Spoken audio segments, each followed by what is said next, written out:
So this week, I was reflecting on some of the conversations that I've had with our sales team and the questions that we are hearing most often. And, I recently brought on my own fractional COO into my team. And I find it interesting because now it's the first time I'm sitting on the other side, right? I always have experienced the fractional COO side from the COO perspective. And now I'm seeing it from the CEO perspective. So some of the questions that are being asked now have a different meaning to me.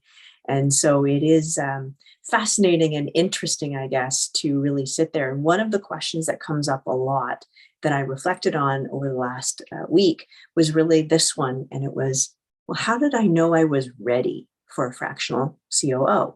How did I know I was ready to bring on somebody that I could share that experience with?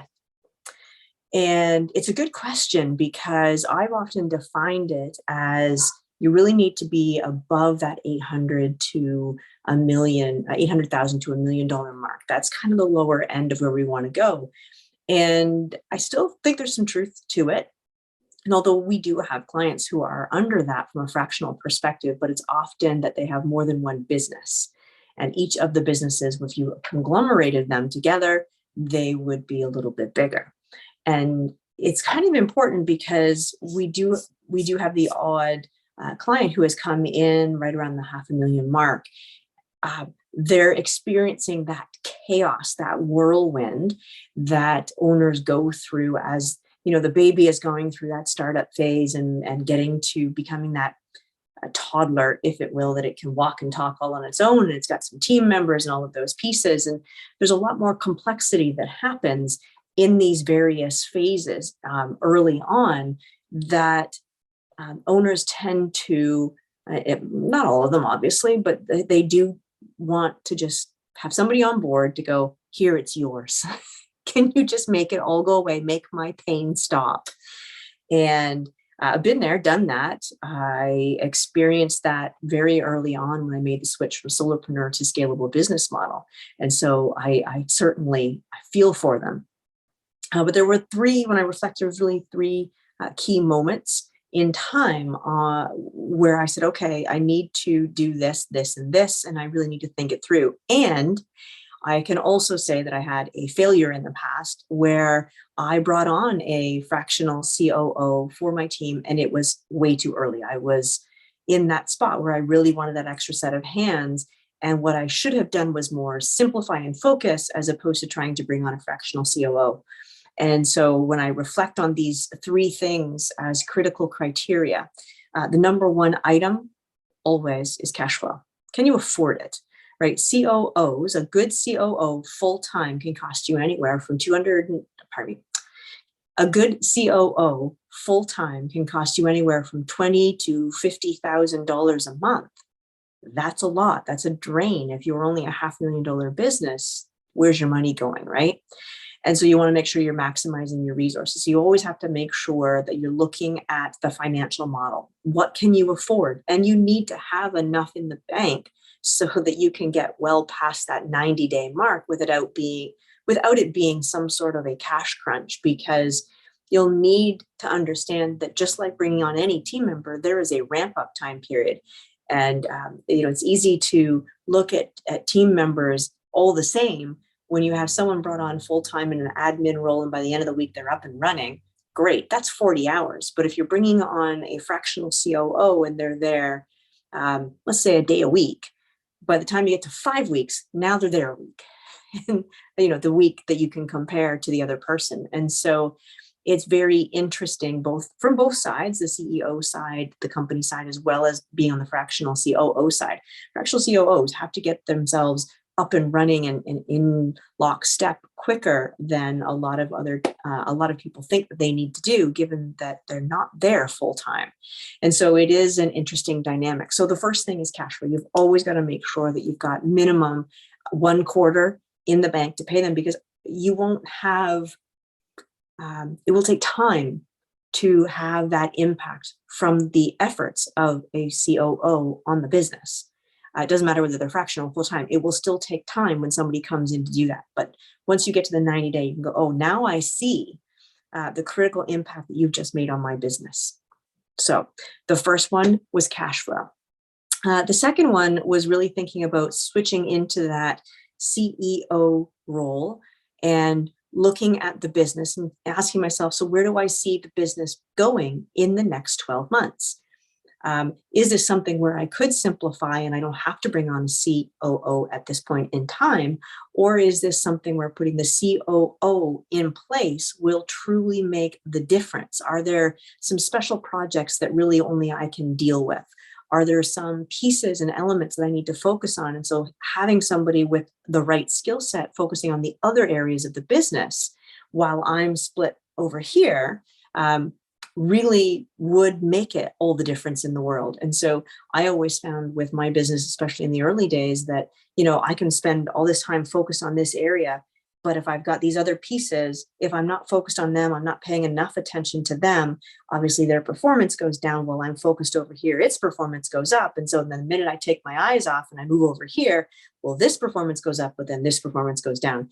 And so it's really critical to know where the vision sits for the next 12 months. And that's not an immediate thing. The other piece of it, the last element, is really looking at the skill set. What is the skill set? What is the complementary piece to me that needs to come in? We have in our virtual bench fractional COOs. So yes, I might be a little bit biased because I can sit there and evaluate the team and see who's got different skill sets that I need. And you would think, even though my skill set is one thing, that I might have brought in somebody who's a little bit more polar opposite to me. But that wasn't necessarily the case when I evaluated it and looked at it like an accountability chart. So remembering what an accountability chart is, it's not just the line and the reporting structure, that's an organizational chart. But an accountability chart really talks to what are the top 5 things that I'm going to hold this person accountable for? What are those critical elements, right, that you are responsible for? It's not a job description. A job description has all of the nitty gritty data. On Mondays, I want you to do this. Weekly, I want you to do that. Quarterly, I want you to do. That's also a different beast. And so sitting there and taking the reflection and the thinking time to ensure that I have an accountability chart mapped out for the team, and then I can focus in on the COO role or the integrator role. Okay, well, this is what my team is going to look like based on where we're going to go for the next 12 months. Perfect. Now, what's the skill set that's really going to get me there so that I can sit in, and I ask this for anyone of my team, I want everybody to sit in their sweet spot, right? The thing that drives them with passion, that EOS calls it get it, want it, has the capacity to do it, right? You want to be able to get up and be excited in the morning and, not dreading your workday. You want to make sure you have the skill set, the capacity to do it. You want to make sure that they're passionate, but that they also understand the role. And so making sure that you're setting everybody up for success. So there was a lot of time that went into that. And so, what's the role that I wanted to have in that 12 months? What's the role that I wanted my COO to have in that 12 months? And then develop the skill set out of there. So those 3 critical pieces that come up a lot in questions. Cash flow, got to make sure you've got a minimum of 90 days. And then vision for the next 12 months and scoping out the role. There's a lot of times that we go into positions and we go, hey, I think I need we don't really scope the role. We don't really think about it. And then we go to our network and go, hey, what about, do you know? It's funny, back in the day, I have a scientific background, as you know, and I was talking to a friend of mine years ago when the pharmaceutical industry had shut down the division, and I was on my own at that time. And all of a sudden, what do I need to do? And so I started to activate my network and say, hey, I have a science background, blah, blah, blah. And everybody started moving me into referrals for the lab. But I'm not a lab technician. I don't have the skill set in that area of science. I'm an epidemiologist. I'm other things. And so because I hadn't been clear about what I was looking for, it didn't work.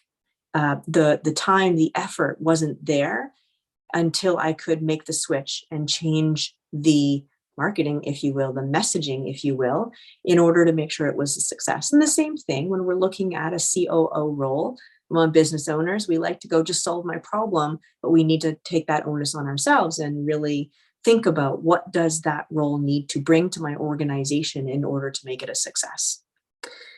Oh my goodness. So we're at the end of a week. It was another busy week, but we did have some key wins, and I'm excited to share that. So we are at the beginning of a quarter. And so for me, one of the key wins this week was really working our way towards the priorities for this quarter. So if you're looking at the Rockefeller habits, it's the rocks, obviously, right? Focusing in on, what do I want to do?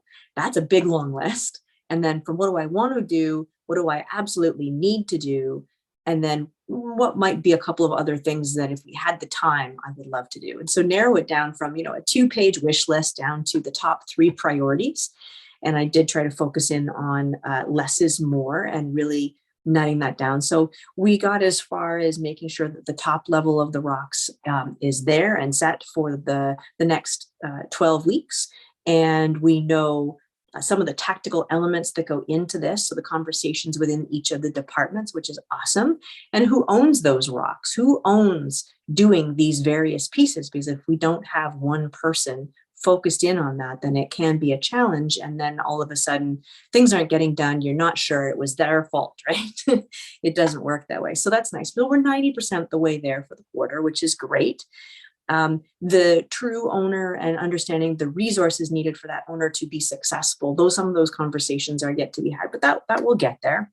And then the other piece, of course, is really making sure we have leading indicators for these priorities. And so how do we know that we're going to be on track to get this or that, whatever the outcomes are for the goals?